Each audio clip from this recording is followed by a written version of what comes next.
A very good evening and a warm welcome to everyone who has joined. I'm Dr. Astha Bansal, a first year PG here at Shanta Netralaya, Chennai, and I would like to welcome you all to our 11th POWWOW meeting. I would like to invite Dr. Sugneshwari ma'am to tell us a little more about this meeting. Over to you, ma'am. Yeah. Thank you, Dr. Asta. Good evening to all the ladies and gentlemen here who are taking care of all the little ones and the ones which have a deviated eye, which probably, as we are surgeons, we must have created with buckle and all those things. So we owe a lot to all of you here, the pediatric and the squint specialist. And a little bit about the POWWOW. So this is like we thought like initially used to have something called as a grand rounds, where every specialty is involved in that aspect.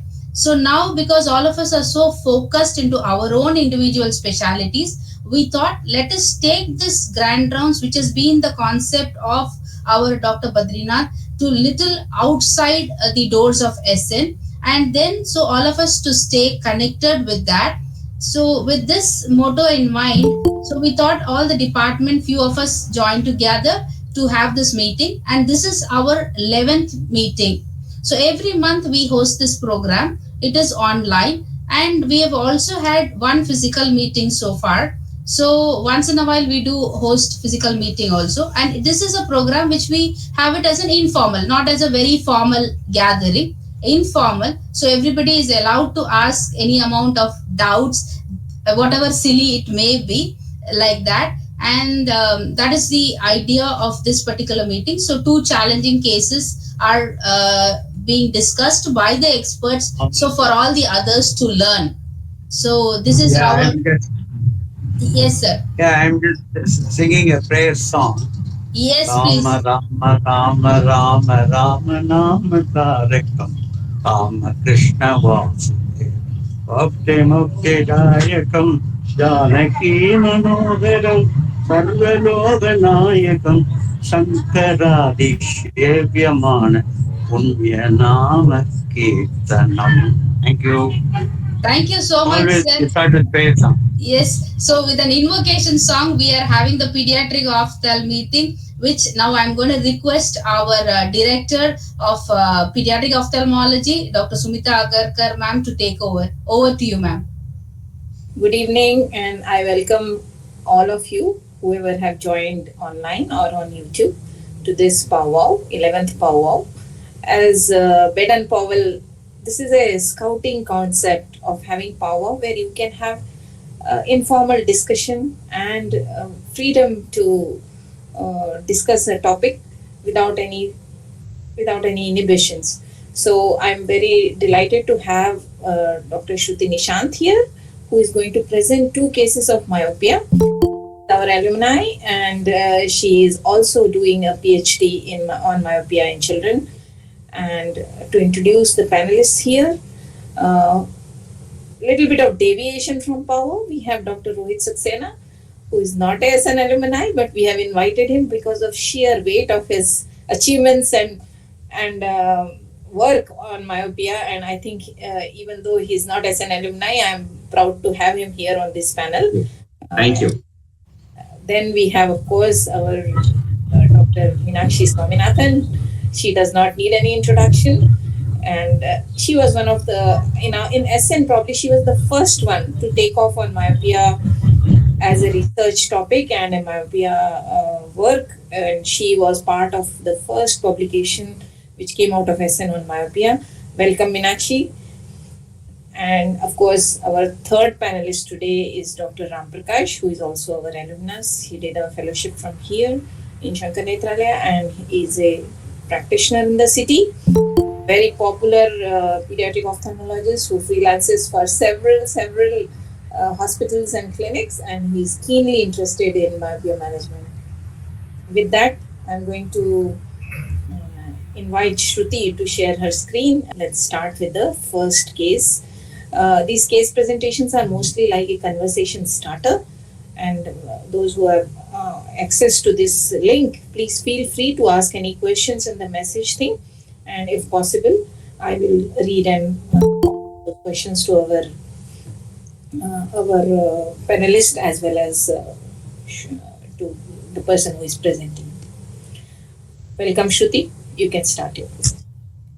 Thank you so much, ma'am. I think it's like overwhelming for me to present in front of my teachers and my mentors, and it's like a homecoming for me to come back to SN and to feel welcome and a part of the family here. So, thank you so much for having me, for inviting me for this conversation starter, as Madam kept in reinforcing that, it is a conversation starter. Can you see my screen, ma'am? Yes.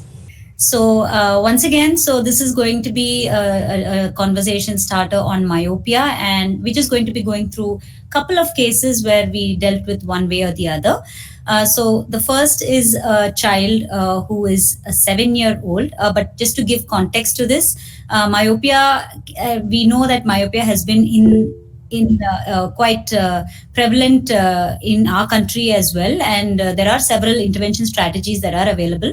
So the cases I'm going to be discussing are a short overview on how do I go about selecting, and maybe this can be the point of starting the conversation. So this was case number 1, who was a 7-year-old boy, and both his parents had low to moderate myopia. Of course, being a middle class family, there was a lot of demanding schoolwork and less access to outdoors for this child because both the parents were working. On cycloplegic refraction and axial, we could see that there was a progression over the previous 6 months. I will be showing you the values. And we did this was way back in 2019 when his first vision test was done. And that time we didn't have a lot of the newer techniques we do today. So we did a basic binocular vision assessment, and we found that he had no accommodative lag. Now, with this background, and let me show you the refractive error change. So we have followed him over 5 years. And as you can see, we started off with a -3. This was in 2019, both eyes. And then you can see that over the next 1 year, a few months, he kind of progressed in the right eye to 3.5 and left eye -3.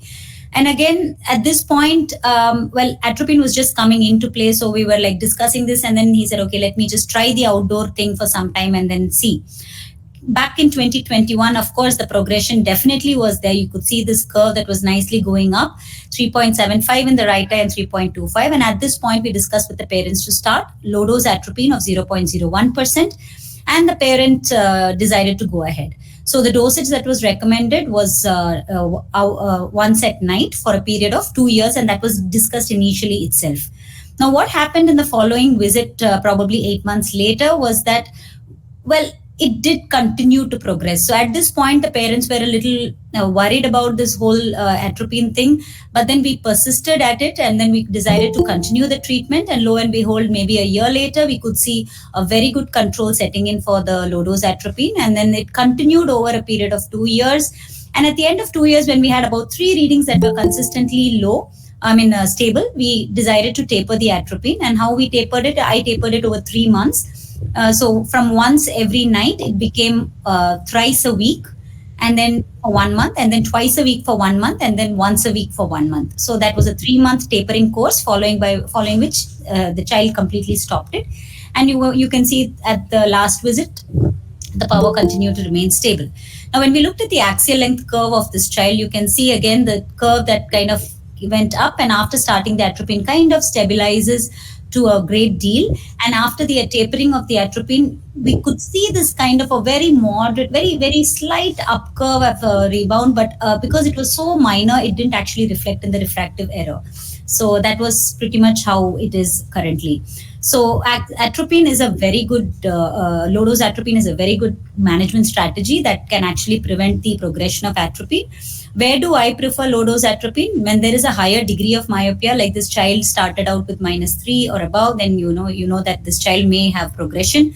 Children who progress really fast, this child progressed over -1 and -0.75. So we know that these are fast progressors. Children who have parental myopia, because we know that one is the genetics, and second, they tend to follow similar lifestyle patterns to their parents. The fourth is unilateral progression. When you know that you can't, you just want to give in one eye or so. And of course, children with squints like intermittent exotropias, then, low-dose atropine is a better option as compared to spectacle lenses.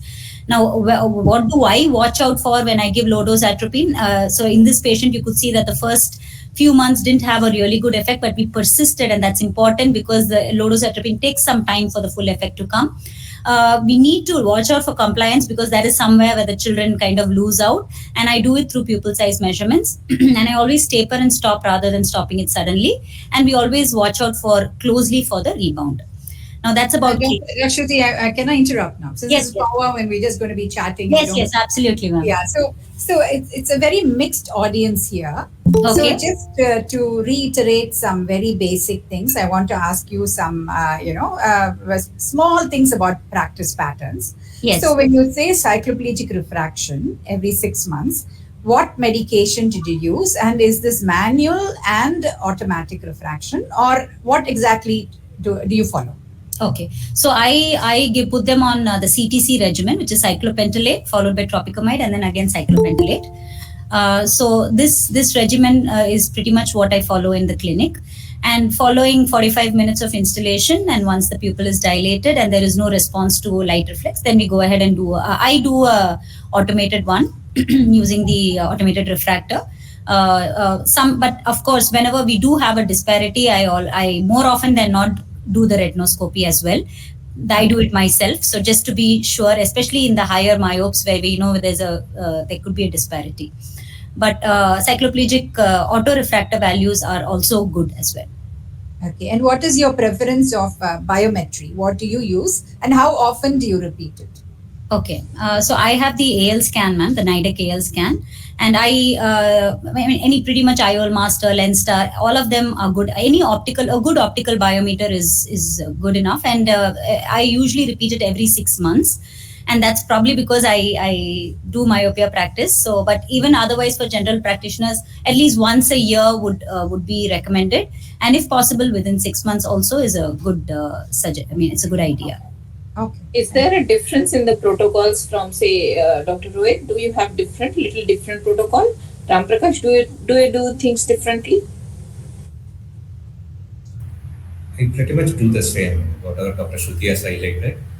Do the axial length documentation, preferably with a non-contact method at baseline itself. And I do calculate it every 6 months. But for the practice of seeing the effectiveness, I assess it at 1 year. Even though I might have a 6-month data, I don't pay much weightage to the 6-month data. Rather, I would prefer a 1 year data for us to know the real effect. Dr. Rohit, do you follow something different? Sorry, I didn't catch the question. Could be. I was just saying, for you, is the protocol of examining the children with myopia, the basic workup which you do, is it different or is it same? What Shruti has told, like cycloplegic refraction. Shruti was saying that she does cycloplegic refraction, baseline, checks axial length on an optical biometer, and also does a little binocular visual testing. So essentially the same. I mean, you can use any method for axial length. We have an IOL Master right next to our cataract guys. Our clinic is there, so we use that. Most convenient, quick, and easy. But other than that, I would say workup is similar. Although I'm a little less aggressive in a sense. I know that there will be a little bit of myopia progression even when the patient is on very good therapy. So as she kind of counseled the parents that there is a little bit of increase, but we will accept a 0.5 diopter increase in myopia over a year as probably beyond the scope of our control. And I mean, unless it's a real big concern, I would say that that's a good response if I can bring it down from above 0.5 diopters change to below 0.5 diopters change a year. So I would say well done. And counseling and anti-anxiety for the parents is probably an integral part now of any counseling measure that you can offer the parents. Is there a difference between an optical biometer? Can you use a contact biometer also for axial length? Does it make a difference? So I guess it would make a little bit of a difference. But if the same person on the same machine does it, I think that should overcome the minor differences in different biometers. Because essentially we are looking up for change. Unless you are part of a trial or a study where you're going to compare between centers, where it would be important to have the similar or same method of assessing anything. But otherwise, because it's like a pre and post checkup, I would say whatever you are comfortable with and you are confident and it gives you reliable, repeatable results, you can use that for your follow-up. All instruments have a test, retest variability that you should be aware about. And the same was again depicted in this case, as Shruti showed, that there was very minor axial length differences, which we know may just be part of the test, retest variability of the instrument. And it did not reflect in the refractive error change, which would be, I would say, a more sensitive indicator for change in refractive in whatever in your myopia progression. So I usually would follow up with refractive error change and then confirm axial length change as the etiology for progression of myopia. So Shruti has very nicely, eloquently put her reasons for choosing atropine in certain situations. Meenakshi, do you have a different set of criteria for choosing atropine as your low dose atropine as your first choice? Honestly, these days, whatever I choose, parents go to the nearest optical shop, and then the optician looks at them and says, "Your doctor never gave you special spectacles." What is it? I mean, and it makes you look irresponsible. So some of them just come and just tell me, "You know what, doctor? I think you may have forgotten, but we bought these glasses." So then I don't know what to say. I say, I just play along. I was just trying to save you some money. And then I just tell myself, next time I'm going to charge them more. Yeah. So anyway, jokes apart, after the peripheral defocus lenses came, I am tending now towards using that. In fact, let me rewind. Initially, it used to be very strict environmental modifications, etc., etc. You realize at the end of 6 months to a year, you're the only one who is worried. Neither is the child worried, nor the parents are worried. So the abuse of the tab continues. In fact, they've got a new iPad and as a gift, and then there is no question of outdoors. If you say, does your child play sports, they say yes, chess. They play chess and they play TT. So it's I don't think in our system, our school system makes allowance for outdoor or sunlight or any of those things. In fact, the physical education is cancelled and the child is given extra classes. So that is what you find again and again repeating. But answering your question, I now offer both therapies to the patient. I discuss with the pros and cons of each. And a child like this child whom Sushruti presented, the myopia started relatively early because both parents are myopic, which is, I think, an important risk factor. And the child has shown progression very clearly. And so again, I would, in 2019 or 2020, 2021, I don't think we had such good peripheral defocus lenses available. They're much more widely available now. So I would really actually ask the parent. My only concern is this. My concern is, Shruti, and I'll take advice of everybody because I'm also struggling. There are no interesting squints that appear in my clinic anymore. In fact, I get nervous when I see a squint. See only myopia. So Shruti, my question is this. So when this child is 7, when they started treatment, and now when you start a taper, rightfully, because there is no progression, child is about 10, 11. My question is only now the child goes from middle school to high school.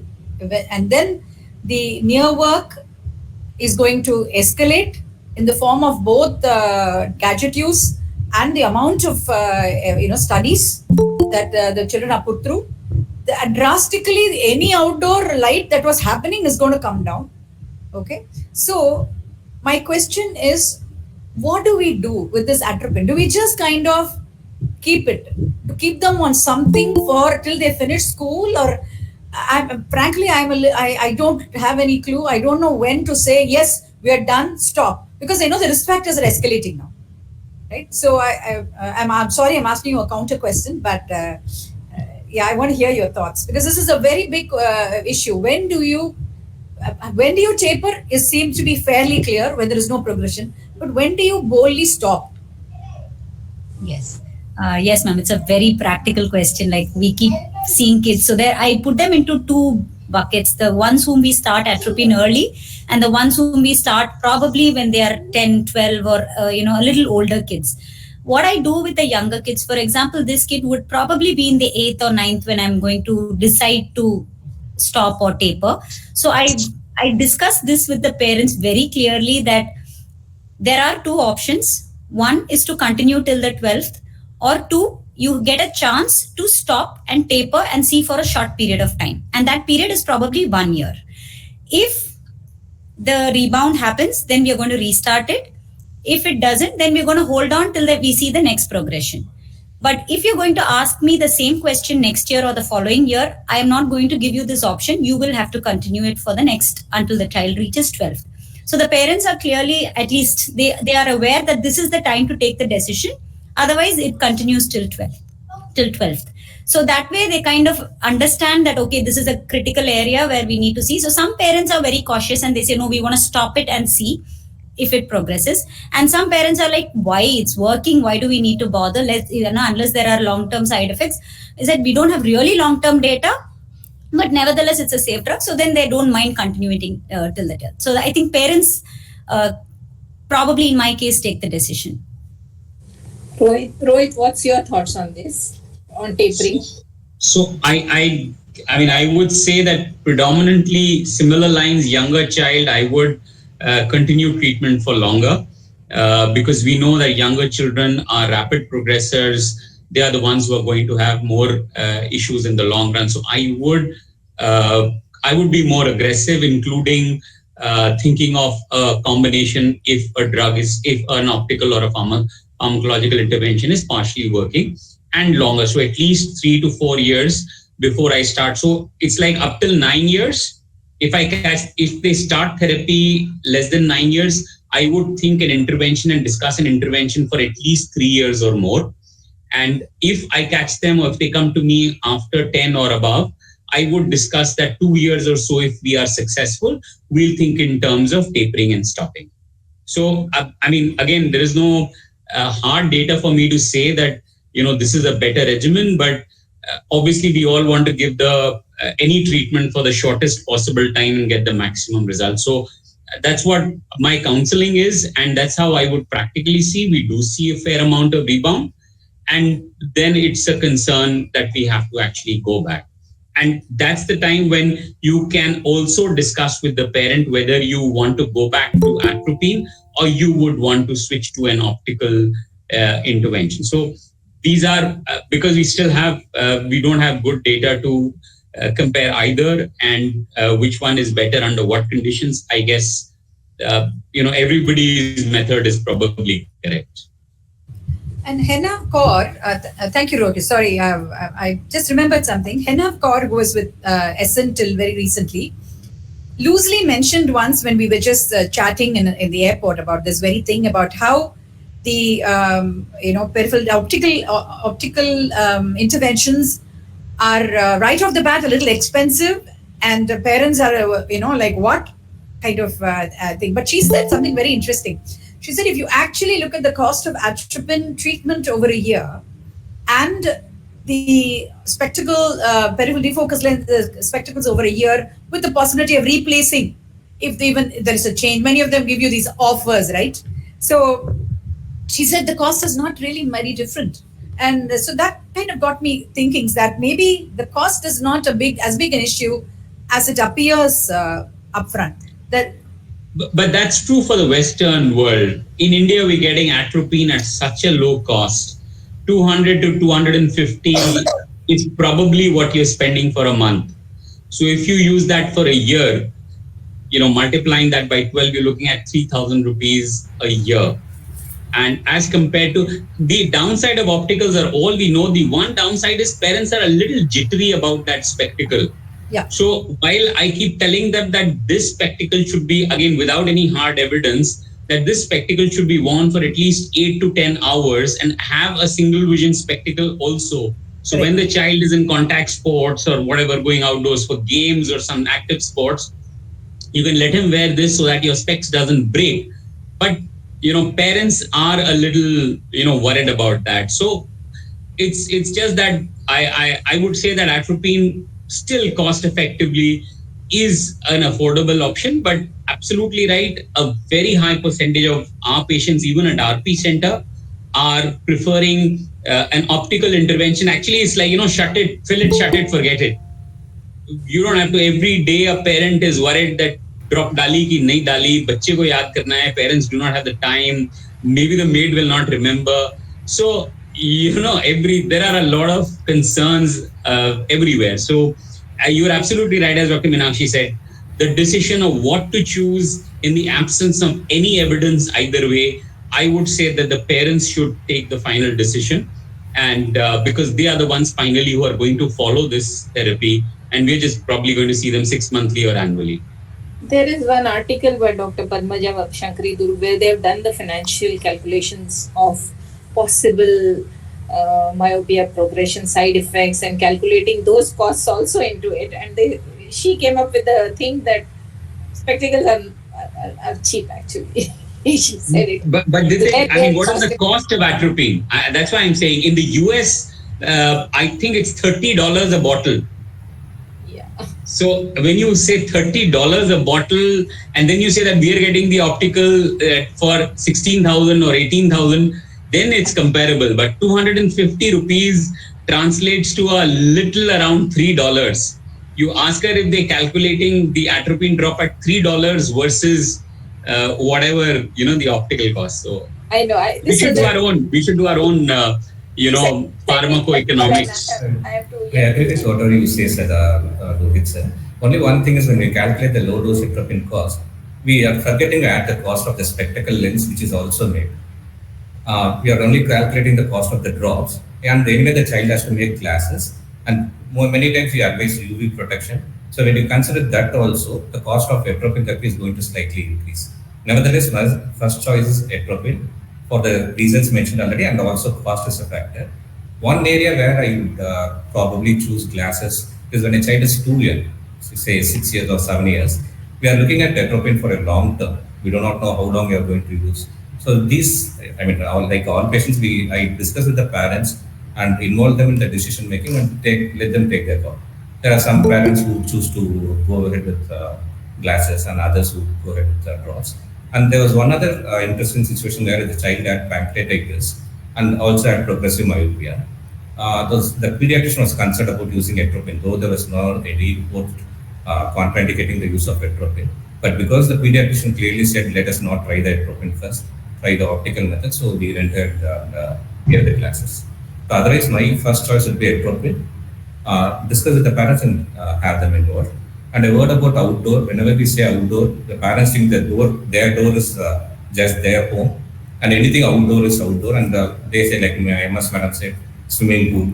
They go to indoor badminton court, and so we must be very clear in saying that it must be a well-lit area, etc. So I think, despite Meenakshi's skepticism about outdoor activities, I think there is evidence to say that outdoor activities does work.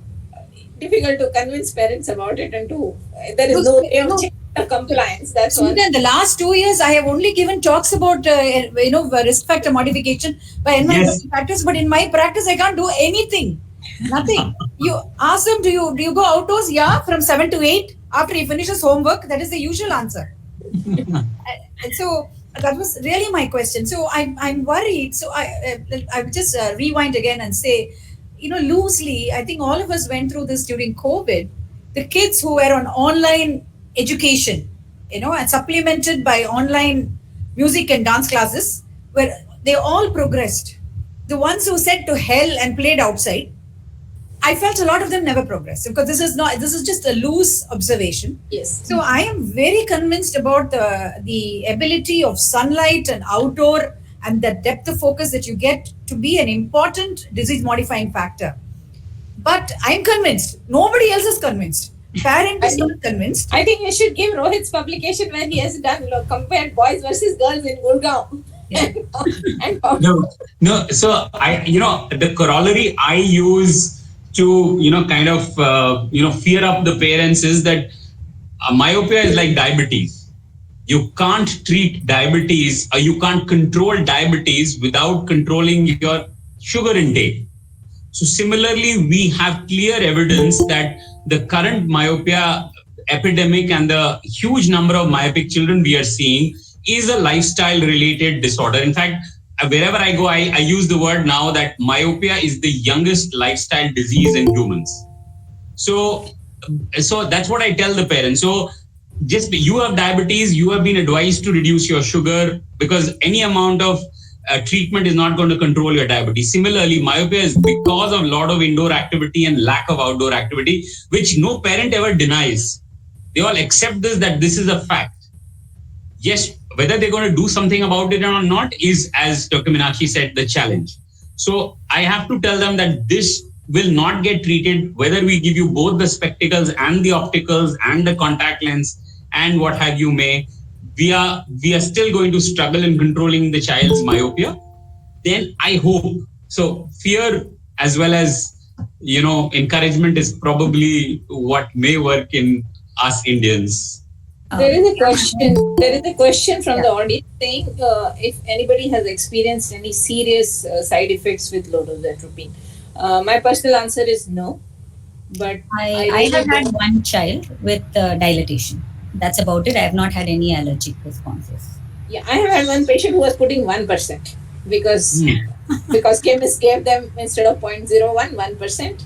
And there was a little bit of panic because Chuck said he cannot read anything and he cannot see anything. And it was an emergency room visit. And I've had many patients whom I give 1% dilatation for dilatation and arrest of accommodation, and they put 0.01% and come nicely with the working pupils. So then you have to tell them it's 1% for refraction and not. So yes. I have a related question. So to any of you. So do you withhold these interventions because, at least I personally worry, once you give an intervention, all the environmental modifications are out of the door.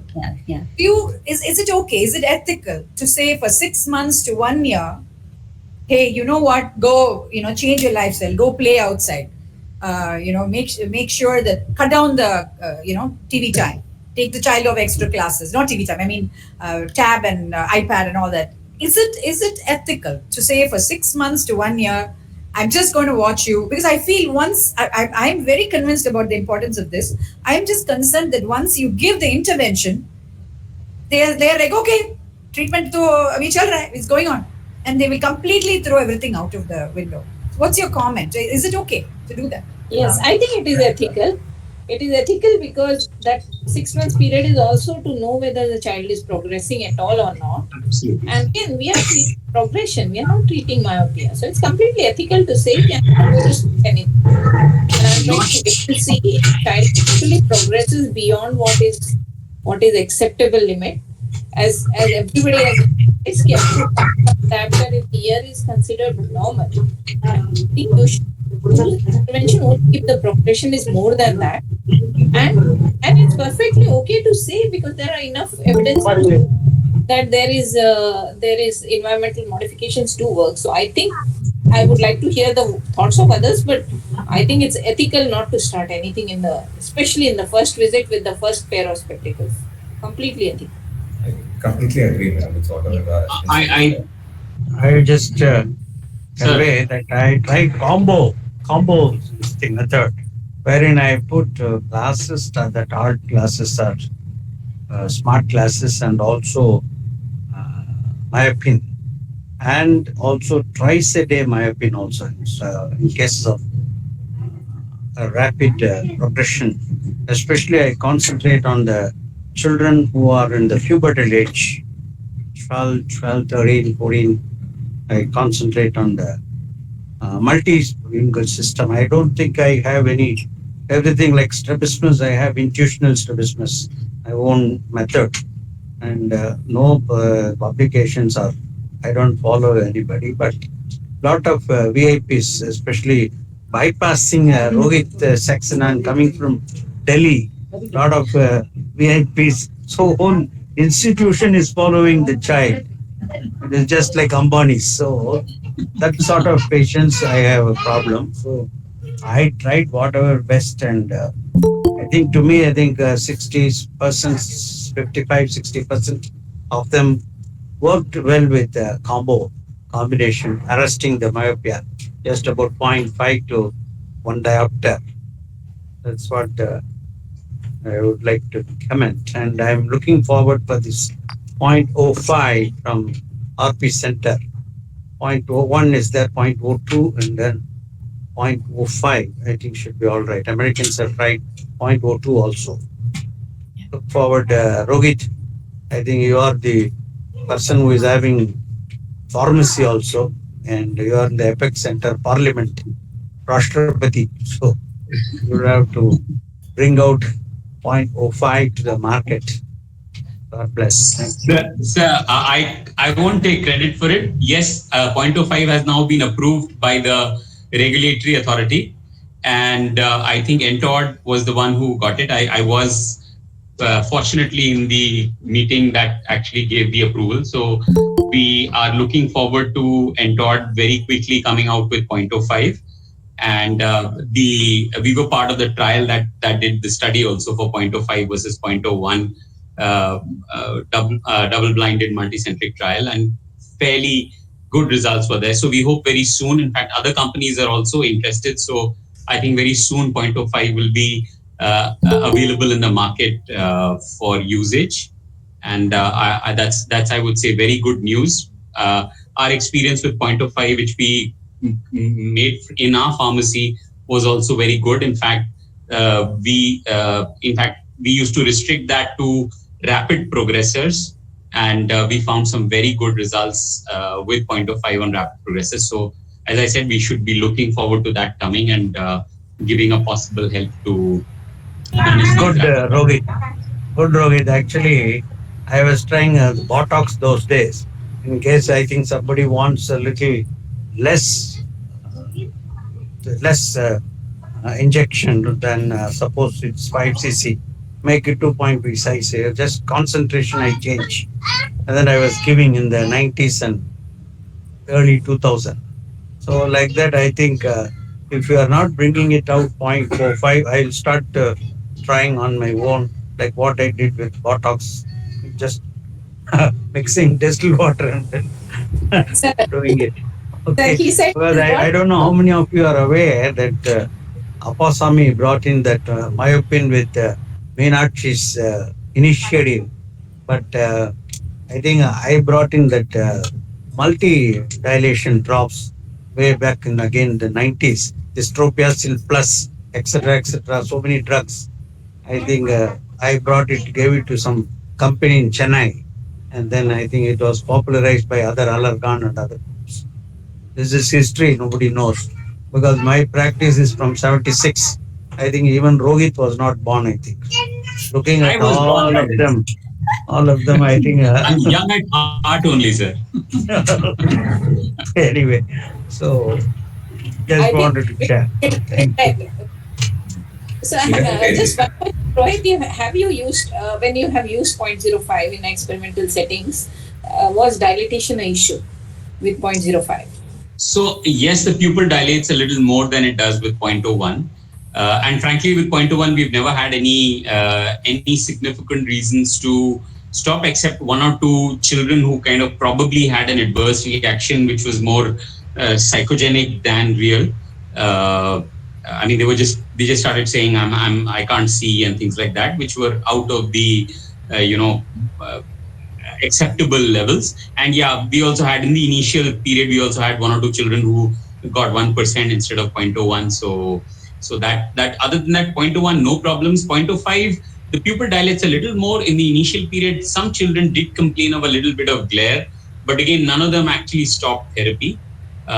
So we haven't had any child whom we had to stop for side effects. So again, as the drug comes in and is used in multiple hands, we probably will get greater experience. But as I said, didn't have any patient who we had to stop because of adverse events related to the drug. Go ahead, Varshini, you wanted to ask? Also, there is a comment, Sumita, you may want to read that as well later. And I was going to say that once 0.05 comes, that will be after 6 months, we can have another POWWOW. And we can talk about that. Sorry, yeah, go ahead. Yeah. Varshit, you had raised your Yes, hands. I wanted to yeah, ask. good evening, everyone. I just wanted to make a point about compliance as well, which we've been looking at over the last 2 years. And what we've found is that about 20% of the children drop out, even with good counseling and everything. And they tend to drop out within the first 3 to 4 months. They just disappear, stop, they just don't do it. They're just done with it. They don't want to do it anymore. But those who get through maybe 6 months to a year of putting atropine, they're extremely compliant. These are the ones who come to the OPD every 3 to 6 months, follow religiously, don't miss a single day, and so on. So I think that is something which we also need to take into account. Compliance is not as bad as we may think it is. It's quite okay, about 80%, 78 to 80%. I'm amazed that it is 20%. I thought 100%. I never asked that question too closely. Yeah. Regarding the ethicality part, I'm perfectly fine with the observation. More so because many times the parents come back 6 months or 1 year down the line and you find you're embarrassed that the myopia is not progressing at all. So I'm perfectly fine with that. And I learn more from these cases who do not take treatment rather than those who are taking treatment. And we learn much more from these patients. And one other thing that I have the different studies is most of the studies that at least that I know of, they compare 1 year data, pre-treatment data, with 1 year to 5 years post-treatment data. So when you have an option of waiting, the pre-treatment data is going to be more. It's going to be 1 to 2 years. So I'm perfectly fine with that thought of waiting. That's a good point. I think I'll let Shruti present one more case and then we will talk about the other conundrum of non-responders and other things. So actually, I just want to say, like, when we are starting atropine, I think the first 3 months is quite crucial, because when parents see the response in the 3 months, then they are more they tend to be more compliant. So I think the first 3 months review is probably something that may work. So we'll just quickly move on to case number 2. And this was a 10-year-old girl. Of course, the same parental myopia with demanding schoolwork and less access to autos. Any typical Indian child has the same scenario. And here in this was a slightly more recent thing. So we did something called relative peripheral refraction for this child, and that's how I based my second my therapy on.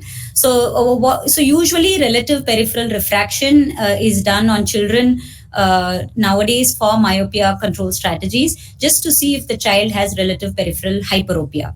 Now, the concept of relative peripheral hyperopia is that the normal fundus is usually spherical, but whereas in the myopes, it's usually more steeper in the posterior aspect as compared to the peripheral retina.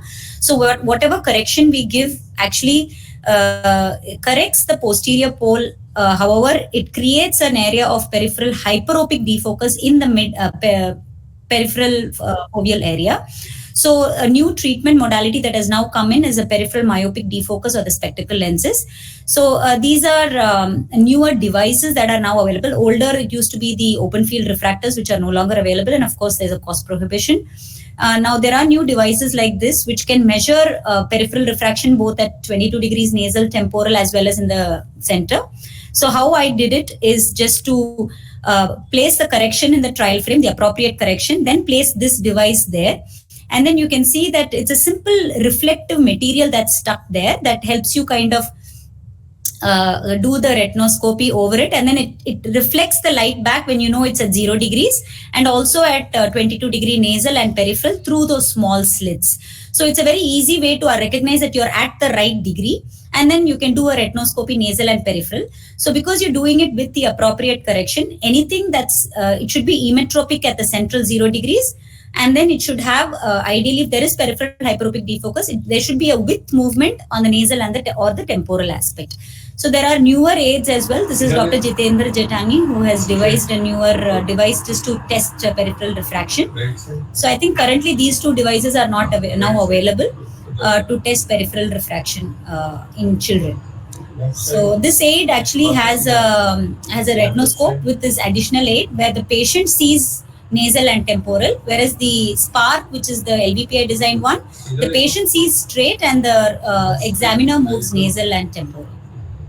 So I did the peripheral refraction for this child, and because of that, you can see this is how the child started with -1 in the left eye and -1.75 in the right eye, and quickly progressed as expected. In 2022 May, you can see the -3 and the -2.5. And at this point, because I did the peripheral refraction and I found that the child had a peripheral hyperopic defocus, I started the patient on DIMS directly. And on this case, right after, you can see, unlike the low-dose atropine, which takes time for the effect to kind of start having, this immediately gives a good effect within the next 6 months to 1 year. And in fact, at one point of time, there was a very small 0.25 reversal as well. And then over the next 2 years, we could see this kind of steadying of the refractive error. And of course, a small 0.25 increase in the left eye alone at the end of the second year. So this was a refractive error change over 2 years. And if you look at the axial length, it closely follows the same pattern. You can see the DIMS lens has a much better robust action on the axial length as opposed to the spherical error, which is again something that's different from the what I've observed with the low-dose atropine. It has a better control over the spherical component as opposed to the axial length, whereas the DIMS has a better control over the axial length. So this was the axial length change. So DIMS lenses, or any spectacle lenses for that matter, they are non-invasive, they are comfortable. We don't have to worry about compliance because it's always on their eyes, and they can be a good option in pre-myopes. And of course, I do not give it for children who have high refractive error because it's one, high cylinders. It's not good because there's only a central 9 mm zone which has clear vision. And of course, they also have a -12 cutoff beyond which we cannot give. So both sphere and cylinder should add up to -12. And high refractive, I mean, it comes in a standard refractive index. So the lenses may be a little thicker as we go with the higher powers. And there's only a binocular option. And of course, cost may be restrictive. So where do I prefer the spectacle lenses? Definitely in patients where I have done a relative peripheral refraction and I see a hyperopia, then I go ahead and give them this as the first option. Then I do a and of course in low to moderate myopes, slow progressors, children who have bilateral progression and children who have compliance issues, and in pre-myopia. So I also give them in children who do not respond to low-dose atropine after the first 1 year. So we always wait for 1 year of atropine and then we follow it up with combination therapy with the DIMS. So with this, I think I'll just stop presenting. So this peripheral defocus lenses, Meenakshi, would you like to explain how exactly peripheral hyperopia and all? You caught me when I was just going to say, can I leave? But sorry, I think Shruti will be a better person to explain that in detail. But I don't want to be rude and but I actually had mentioned to you I have a class to teach at from 8 o'clock on nystagmus. So I just wanted to not be late for that. But I just have one comment that I wanted to make, which is maybe related or unrelated. So whether the decision to start DIMS versus whether to start low-dose atropine. One of the histories that I've started taking, and this is again maybe something that you just learn in practice, and I don't know what the literature says, which is an extended family history, which means if I find 3 generations, the grandparent was myopic, the parents myopic, and now the child is myopic, plus I start asking questions about the first cousins. If you find that the uncles, first cousins were also myopic and they started at a relatively younger age, that to me, that gives an indirect clue that this is going to be a rapid progressor. That the genes are very strong in this particular family. And I just thought to share that it's worthwhile getting this information, worthwhile spending the chair time to get this history, so that then you're already cautious about deciding to start this child on intervention early and perhaps start the child on atropine over DIMS. I just want to hear your comments. And in a minute, I will excuse myself. Sorry, Sumita. Sorry, everybody. I scheduled the class a month ago, so I'm sorry about that. Before you leave, I thought we'd give you I'll just share a few of the points. I think I don't think anybody would have seen -60. I have seen one patient with -60 who has seen Sir Duke Elder. That was 79, 80. Wow. That's what I remember. He was Saint Duke Elder, and Dr. Badranath put that gentleman to me. And he was having hardly a meter vision and he was struggling. And I did retinoscopy. I was quite good even that time. So, because Dr. Badranath started my career with only retinoscopy for first 6 months. So, that is the fellowship I had. And when I did that, actually, I took from the trial set minus 20, I took three lenses from the next trial set also. All put together, it was minus 60, and I could get some this thing flash value of a little neutralizing. So we had to make these glasses from Baliwala and Homi that time. Minus 60. Nobody will believe. I know the way Rohit Sharma looks at the roof. He won't believe that minus 60 has been done. Your Dara opticals and maybe Bond dot that first may not have done. But Baliwala and Homi, he did that for me. And this fellow was so happy. He got 6 by 60. That was one thing. And always I used to tell story about our Rajaji, Mr. Rajaji, the Governor General. I think he was also Chief Minister of Tamil Nadu. Actually, Rajaji was getting 0 mark till 4th standard, 0 out of 100. And the class teacher was an English teacher. He took him to an optician, and with focusing light and from the back, he did retinoscopy. There was no streak retinoscope. He found him to have minus 22. And the parents actually did not believe that. Parents told, I think he is on that. It was only 4NS that time. 4NS glasses were given to Mr. with minus 24. And he got 100 out of 100 from that next exam. And that followed till his career. He went up to Governor General and all. So these are the things now may be useful. This is not concerning with our this thing, but I think so many VIPs might have missed this. Another Director General of Police, he brought his wife. He is DGP, means very senior man. His wife had minus 22 and she didn't know her father was a doctor. Still, nobody knew. She was fumbling with him. That time I found it was minus 22 to start with.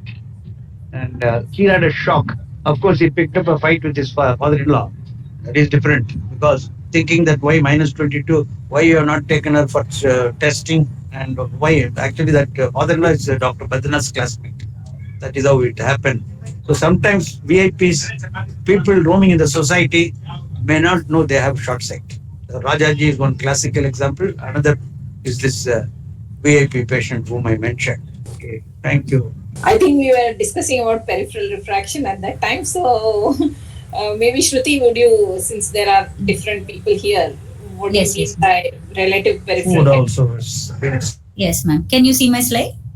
Yes. Sure.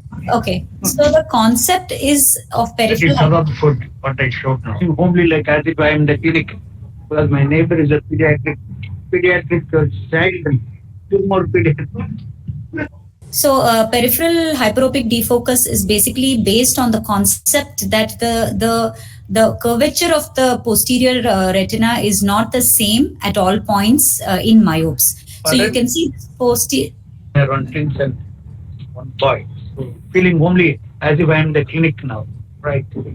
Okay, carry on. I will start. Yes, sir. Yes, sir. Yes, sir. Thank you, sir. Sorry, it's interrupted. So I thought you had finished. I'm sorry about that.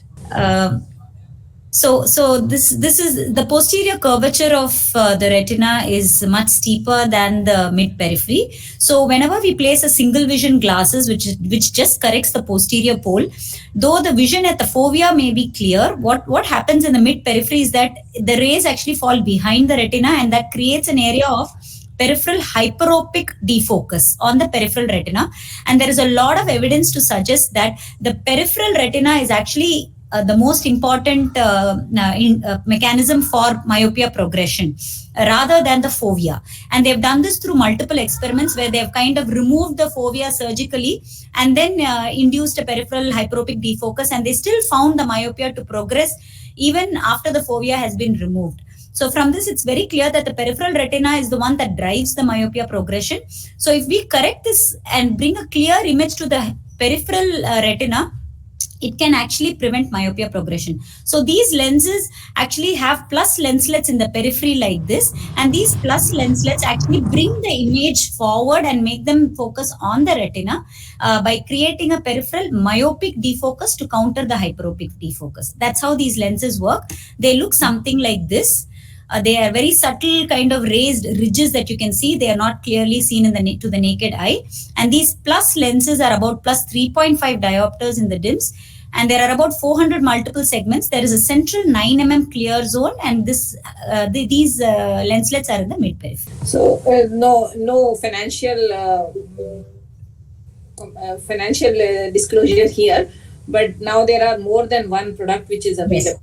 Yes. And the same defocus can be produced by different optical element. Like in the SLR product has a ring of lenses again, and they have in Zeiss product there is a ring of cylindrical elements to provide this defocus. But principle remains same, that you bring peripheral rays artificially myopic by inducing an optical element in the glass. So they work on that principle, and advantages, as Shruti has said, you can give. But I have a question for Rohit. A lot of these children with myopia also have intermittent exotropia or exophoria. So what is your experience with the glasses? Ramprakash, you can also answer that question. Are you giving them? I'm a little skeptical about giving these defocus glasses in children who have slightly poorly controlled exophoria or actually intermittent tropia. Would you give them or would you not give them? This question is for Shruti. You can also answer.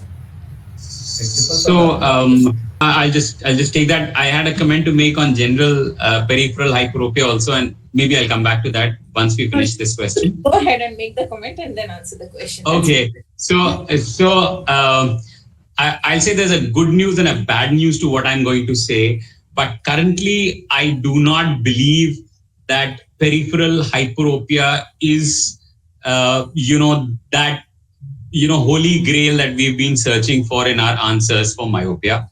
And I guess there's a good news and a bad news to it.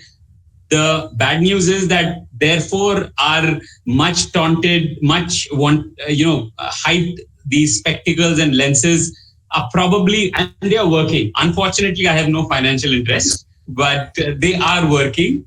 And but there must be something else to it than this peripheral hyperopia concept. So this is the bad news about it. The good news is that even in patients who we have seen not to have peripheral hyperopia do well with these glasses. And you'll actually see that all these studies which these companies have done, whether it's Hoya, Zeiss or Essilor, none of them have actually talked about peripheral hyperopia in their basic data. In fact, they have not even compared outcomes between patients who had peripheral hyperopia at baseline versus those that didn't, because we specifically would want to know that if it is based on this theory, at least these patients should have done better. All do well, great, but these should have been better, would have been a higher end of the impact of treatment. But there is no data, neither these companies, and I'm sure all of them must have generated data. It's just not possible that they won't have peripheral hyperopia data. So considering that their entire treatment or their popularity is based on this, when they thought of this concept, I'm sure they would have evaluated. So I don't think there is evidence right now to say that this is the reason why these glasses work. Fortunately, they do. So the good news is they work. The bad news is that we're still searching for the way they're working. So that is why right now I'm not so enthusiastic about using peripheral hyperopia as the decision making to what treatment to give. And I still offer the parents the final say, because they are, as I said, ones who have to take. Now it comes to patients, particularly with intermittent divergent squint, which is our biggest concern because a lot of children do have intermittent divergent squint. We checked the fields in these patients and we did not find a reduction in the visual fields in these patients, although there may be a little reduction in the light that is going into the mid periphery.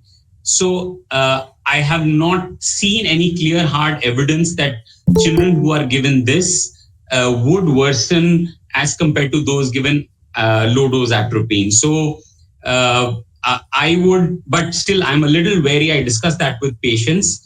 And I would say that I would independently decide what I'm going to do about intermittent divergent squint and what I'm going to do about,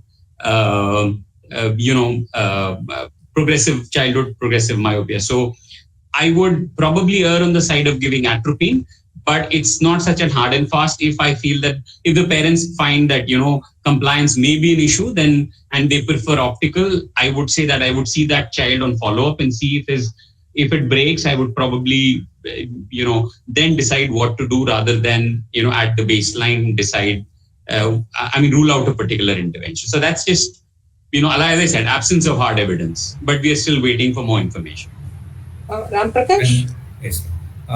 Intermittent exotropia with myopia, my concerns, like one Ravitz has said, whether it's going to worsen, whether the optical glass is going to worsen.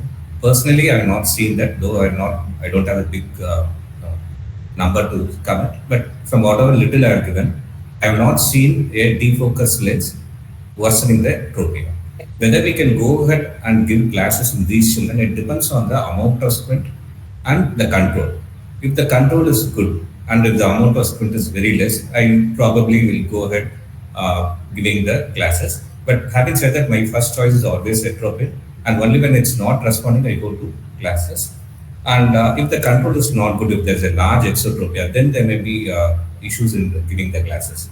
And the other disadvantage of the glasses is for patients with unilateral progression, glass is going to be difficult. And again, for patients with bilateral asymmetric progression, we have multiple options to play with atropine. We can switch between 0.01% once a day, make it twice a day, increase the dose. So these are many options that we have with atropine for asymmetric progresses, whereas with the current different defocus glasses, we don't have this option. Now, around 10 to 15% of children do not respond to either modality. Subhita, can I ask you a counter question on the previous thing we were discussing? Yes. Sometimes we'll ask you to answer also. So we've talked about decision on progressive childhood myopia. I'll reverse the question for you. How comfortable are you in advising fusional exercises to children who come with intermittent divergent squint with progressive childhood myopia? I don't give exercises to any children. Oh, so that resolves. No, so if he is intermittently breaking but may not, I have a fairly modestly high criteria for fusional exercises is very rigid. Angles should be less than 20. Child should be about 12. To understand the concept of exercise, then only I will give. I am not giving it to anybody. So suppose the child is about 12 years, very intelligent and has 20 prisms, but he's breaking, and he's also a progressive, because he's so intelligent, he's a progressive childhood myope. So will you be comfortable in advising him fusional exercise, which is after all a near related activity as compared to anything else? So that's what my question is. And sometimes I am a little, I'm saying this because I'm a little more aggressive on fusional exercises. And so it's a thought that has always, plagued me off and on when I advise it to patients. I don't know. I've never had to think about this. So okay. You had this problem sorted out. So I get the place where the question is coming. If you are going to and you are going to just stay away from that, don't do anything else, and then give him a 33 centimeter exercise of fusion and convergence. I think, again, I don't think there is any hard evidence of that. As a corollary, You with this to generate this evidence. Because I'm very loath to give these boring exercises to children. They just don't do it. poorly controlled intermittent exotropia is supposed to be a risk factor for myopia. Yes, exactly. So So I that's also am with feedback. Rohit sir. I will give the exercises happily, and I will also, I don't discuss glass. I mean, I do discuss glasses, but I more often than not give only low dose atropine in these cases. So you will give a combination therapy. No, low dose atropine will be my first choice, ma'am. Not DIMS when it comes to children with 4 years, intermittent 4 years. Yeah, even I'm a little wary of I giving. don't need. Yeah, that's why I asked that question, because I'm a little wary of giving defocus zone glasses, because my fear is the same. It should not break their control or should not worsen their control. But Vashni wants to say something. we all should agree that this kind of evidence does not exist in literature as at the moment. Evidence that where the group of children have been given defocus glasses and serially followed and looked at their stereopsis and fusional potential and all those things. These are studies which will take 10 years to get even, say, 20 patients to follow them up for 5 years. So I don't see any of these evidences ever going to come in publication. Some of them just have to be anecdotal then. Yeah, so some of them will have to be in my experience. but yes, but this is something, yes, I am a bit skeptical about giving glasses in children who have poorly controlled intermittent divergence pain. Now, Maybe have it's a very VR heavy group. you may have to be very careful. You may have to be very careful with overcorrecting the myopia, because Mahatma Gandhi's great grandson was given overcorrection. Instead of -5, he was given -8. And this fellow who was orthophoric went in for -8 when it was given. He went in for first intermittent convergent esotropia, which became a manifest esotropia. And grandfather was one Mr. Was brother of Gandhi. So I think he was very perplexed. So I had to do bimedial recession to take care of that overcorrection, because it decompensated. He was losing stereopsis very fast. The child was losing, and so you'll have to be very careful in overcorrections. Yes. So Especially myopia. Yeah, there is. And the other divergence, somebody else has come across like that, giving overcorrection myopia, landing up with a large. For overcorrection of myopia or undercorrection of myopia, both. Which They one? both are criminal activities. Overcorrecting and undercorrecting.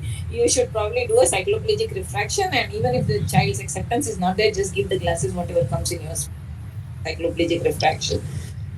I'm going, since this is a very VR heavy group and a lot of myopia is syndromic, and you should probably pick them up.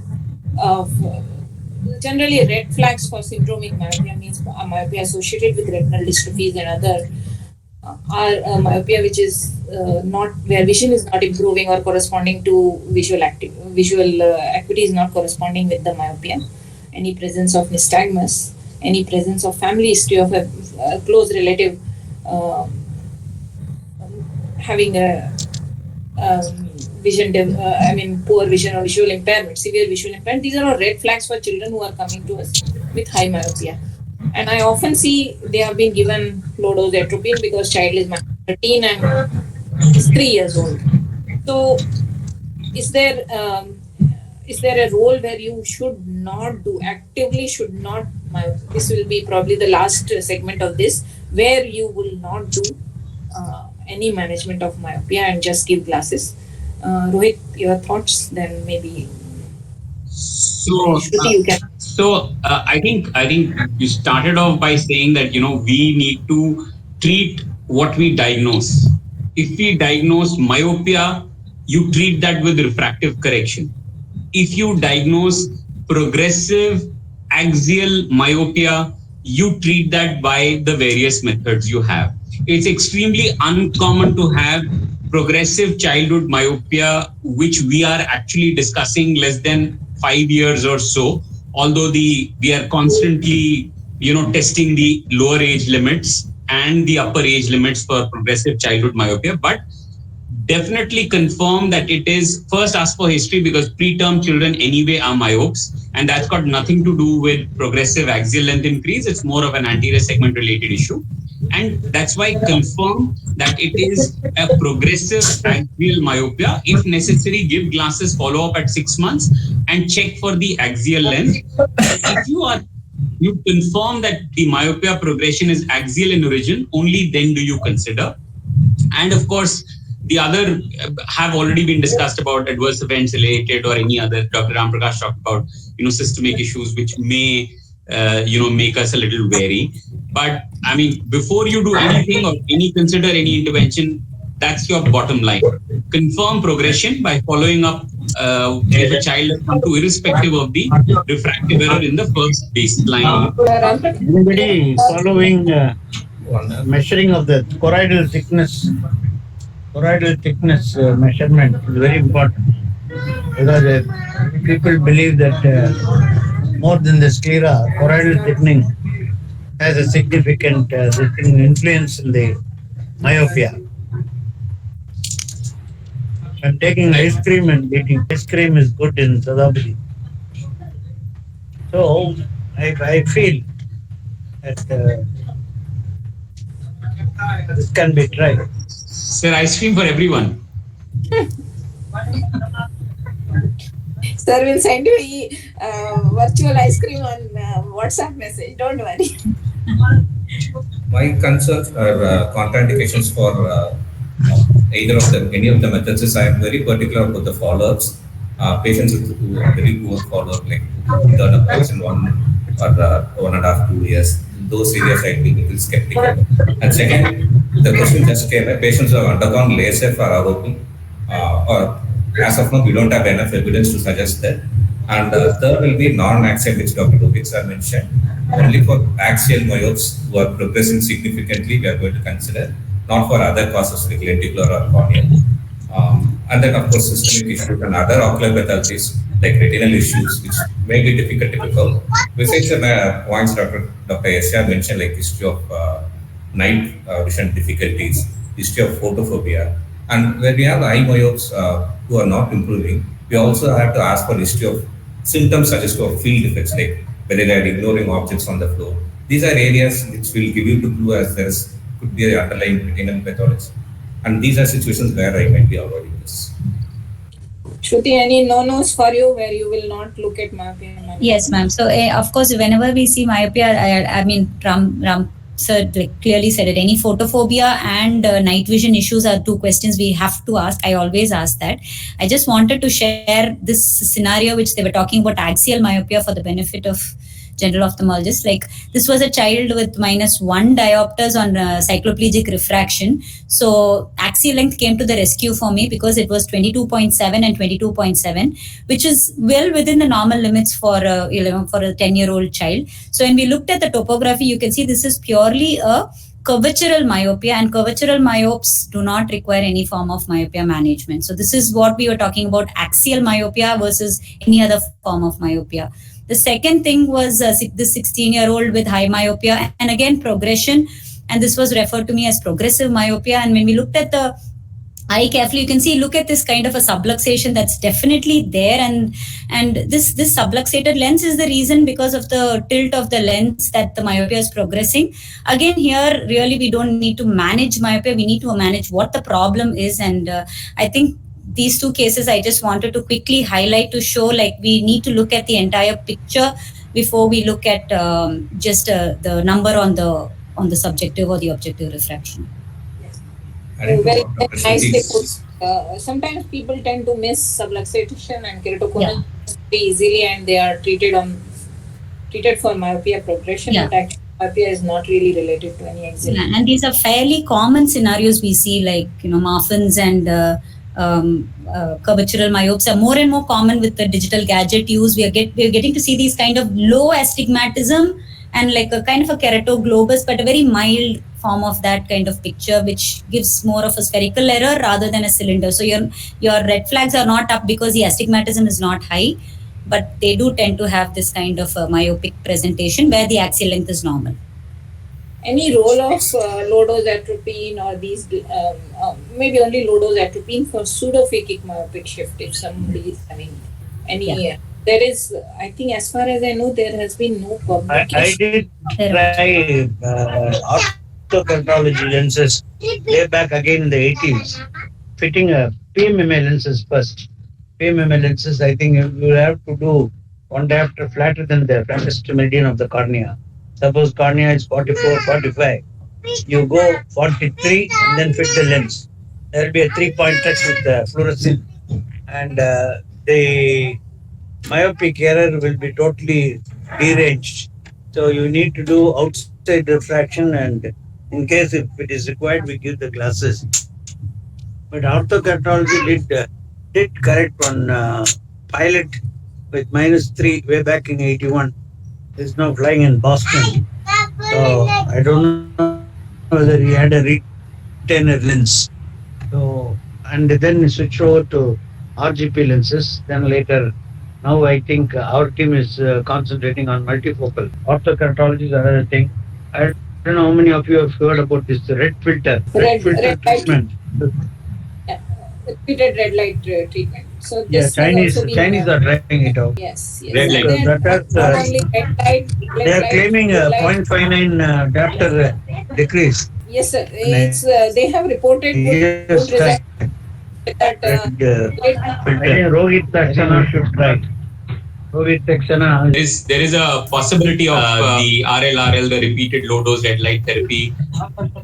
There is a multicentric trial that is being planned world over, and I believe and hope that India will also be one of the centers.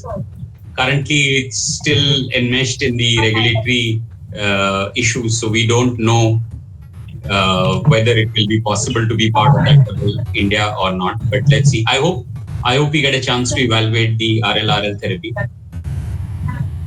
What about Points if I have time. acupuncture? Acupuncture, have we tried? Dennis Lamb presented a paper way back 10 years back. I think he had acupuncture treatment for myopia, arresting the myopia. Have you ever tried? He had a lot of publications. Sir, no, sir, actually, myopia intervention, the adequate result you get after 1 year to be able to confidently say whether a treatment is impactful or not, that actually limits our ability to evaluate. Like we evaluated acupuncture for nystagmus. It was a short-term study and we got good results while the needle was in the sternocleidomastoid. But the moment it was removed, the effect wore off. So I don't know that there is any hard evidence right now to consider acupuncture. But like I said, sir, the problem is not in. There is a lot of yoga therapy that has been. But he claims that in his hands it works out well, but it was looking little torture to the child, picking up with so many needles like that. What needles they use for sweater? I think some sort of needles were pricked, and he showed a lot of pictures. And I don't think it's a good idea. Let us. So the yoga therapy and the dietary control for myopia is also an adequate torture for children of that age. The moment the parents come, I first fire them. I tell them, avoid mobile phones, avoid WhatsApp, avoid video games, avoid television, avoid everything. I think whatever you see near work, story books, Mills and Bones and all this. For story books you leave, Harry Potter you leave. Then I think tell them to go for outdoor play and outdoor classes. All this I just tell them. I don't know how many of them follow. The main problem now is that both husband and wife are working parents. So it's a very big this thing for the child. There's nobody to follow. So naturally, she will be diverted only to the smartphone. So both the parents are working. So I think, honestly speaking, the husband should have 2 wives. Sir, what are you saying? There's so many women here.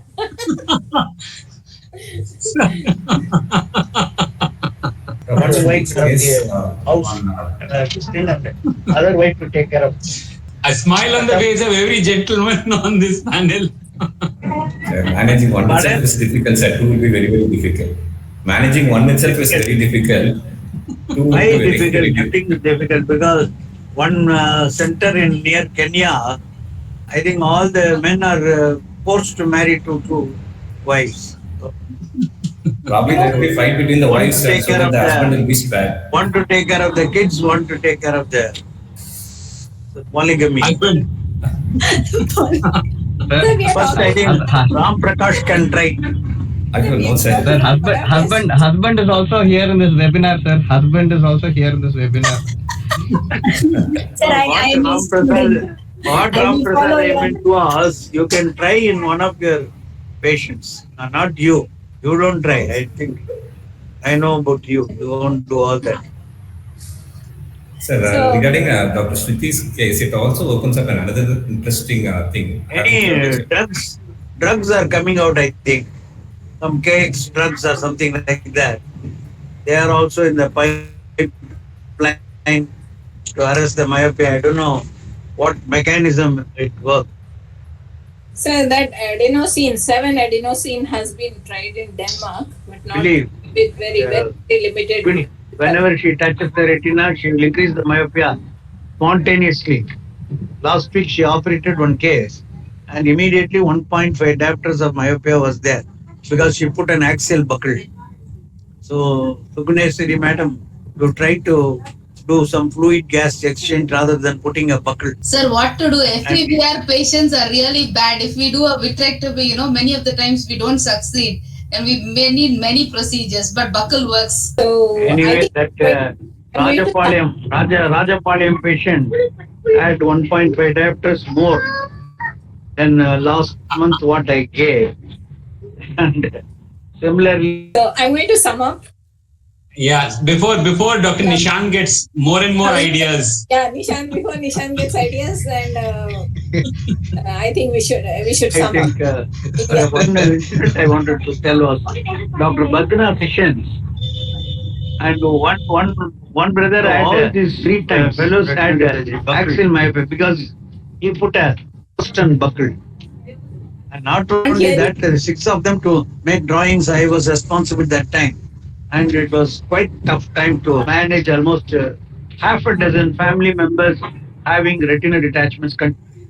All this you would not have seen. That's why I am telling only nostalgic memories.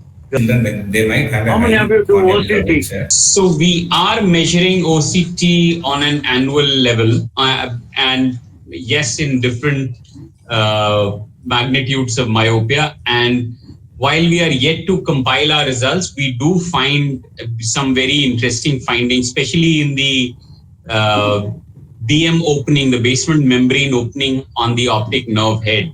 So of course, choroidal thickness changes have been seen, and it's sometimes difficult to separate them out from axial progression. But just like RLR is supposed to actually increase the choroidal thickness, atropine is also supposed to have some minor changes in the thickness. What about there are UBM? UBM will also. give choroidal thickness. UBM. So UBM is too anterior. So UBM will only picks up maximum till the pars plana area. So you'll need a posterior segment OCT actually to get your choroidal thickness, your optic nerve head, and all those changes. OCT only. Okay. Yes, sir. Posterior segment But OCT. the problem is that kids to subject them for anesthesia. It's quite tough. Yes. Don't want to lose a kid with for investigative purpose unless the kid cooperates. We will be having a very good anesthesia. Nishant, I think your point. One thing what I learned 17 from the theaters, webinar so is enough anesthetists will be there to take care of the. So we switched off all that on road also. That play general anesthesia cases amounting to almost 25 to 30 general anesthesia cases. So it is much easier. The second floor will have anterior segment surgeons, and retina people also will join us. So it's a factory. Paying patients factory. Yeah. We have yes. another one So- at St. Thomas Mount on the way to the airport, where 100 surgeries are. The RP center is the biggest. You think RP center is the biggest in the world? You come and see Shankar Netradika. Anyway, by the way, last week we started another elite school of optometry at Calcutta. Thanks, ma'am. And nothing. One thing on a lighter note. Below 19, Dr. Shruti's opinion for myopia control. Above 19, Nishant for LASIK. Oh my God. Oh my God, really? You know, Really? I'll tell you what. I should mute you also. Dr. Sumita, I'll tell you a true experience. Yeah. In my initial years, this was 2008 or 9 when I actually started doing work on myopia. And, fortunately or otherwise, I would be involved in some general ophthalmology. So whenever I would give a topic on childhood myopia, my talk would be clubbed up with, before LASIK and after that PRK, and followed that by, SMILE or whatever. Of course, there was no SMILE at that time, but something like that. And I presented once about the problem of childhood myopia increasing in India. And I had a brilliant futuristic refractive surgeon who gets up and says that, I understand that there is an increase in childhood myopia, but doctor, what is your problem with that? Nishant, we are in the business of preventing and not treating. No, but And maybe Sir. You prevent it, keep it under control, and let it not progress after 18, so that I can do LASIK after 18. Sure, yeah. After 50, you can send to Nidian. LASIK is an option.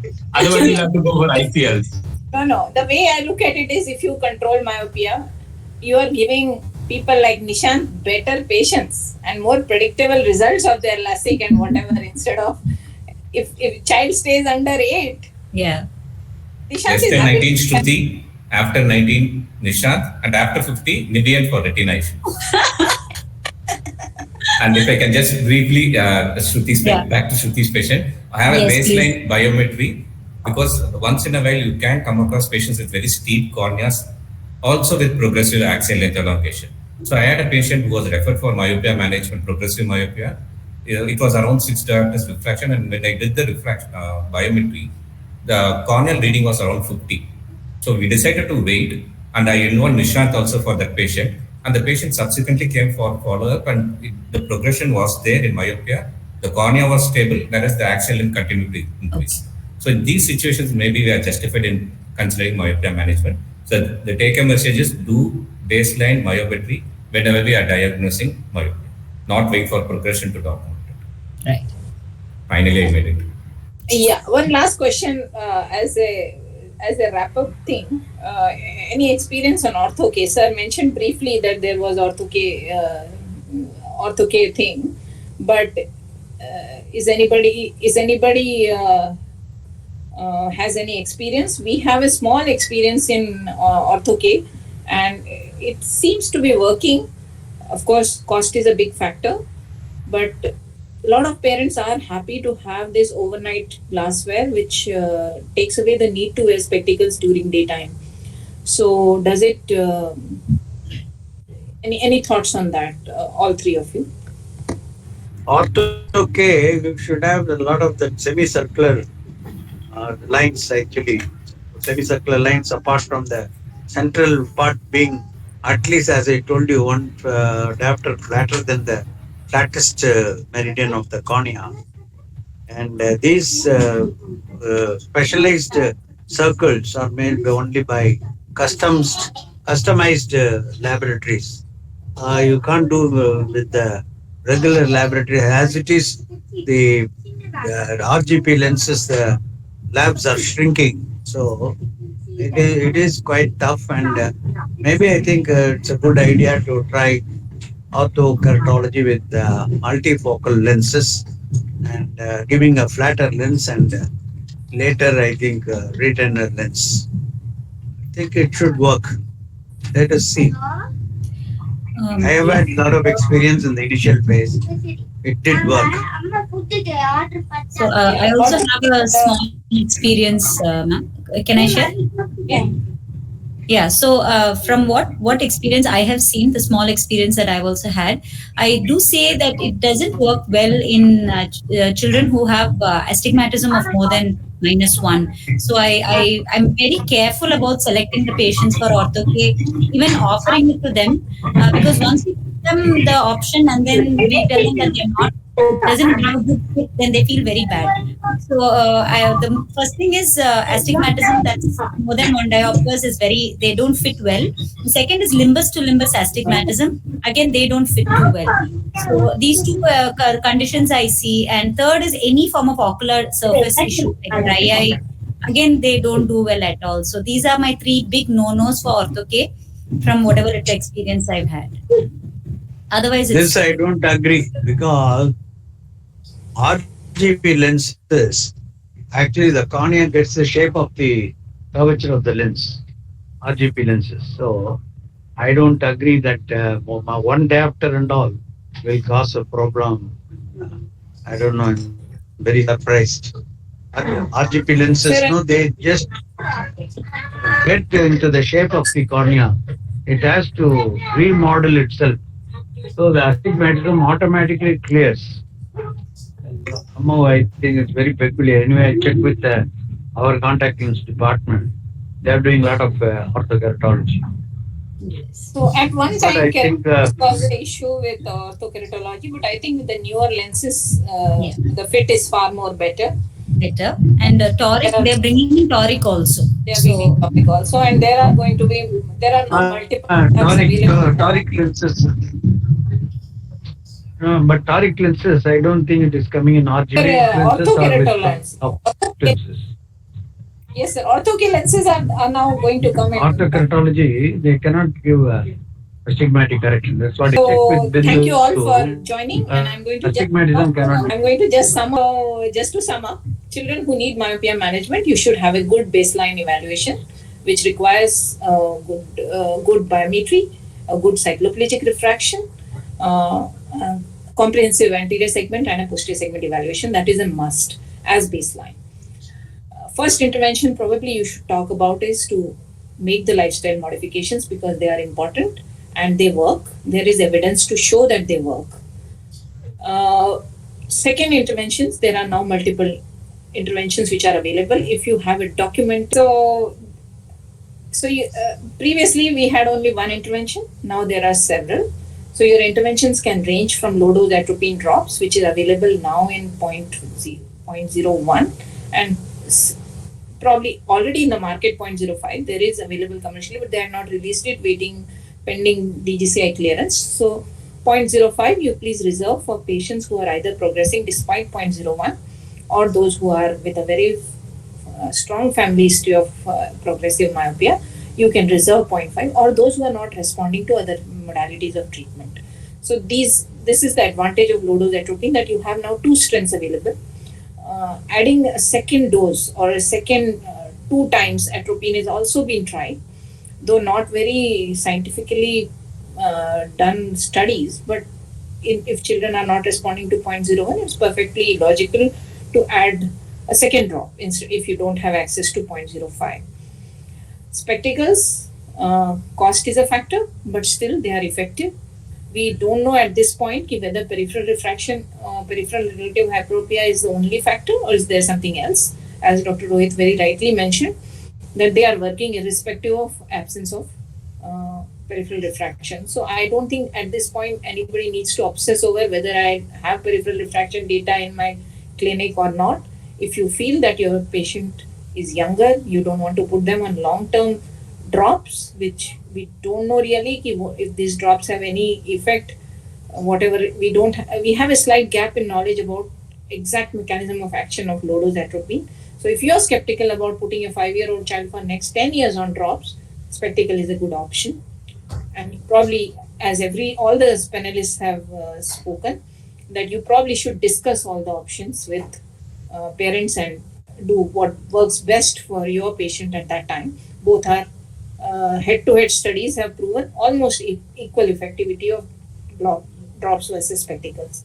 In specialized situations, there are other options available, like patients who are actively into sports, who don't want to wear glasses, who want to be spectacle-free during daytime. You have an option of multifocal defocus contact lenses also, which are going to be launched soon in India, but also orthokeratology.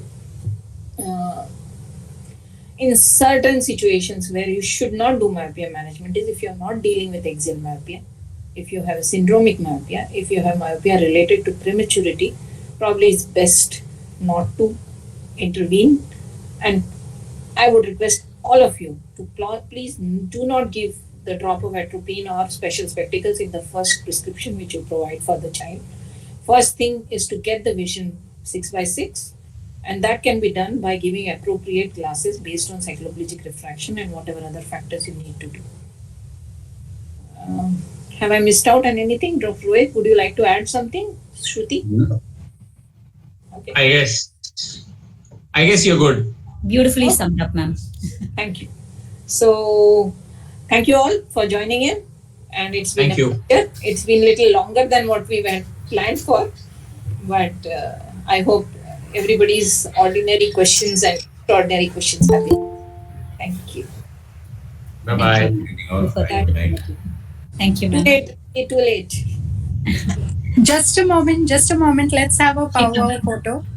Okay. Just everybody, cameras on, and Mona will give the vote of thanks.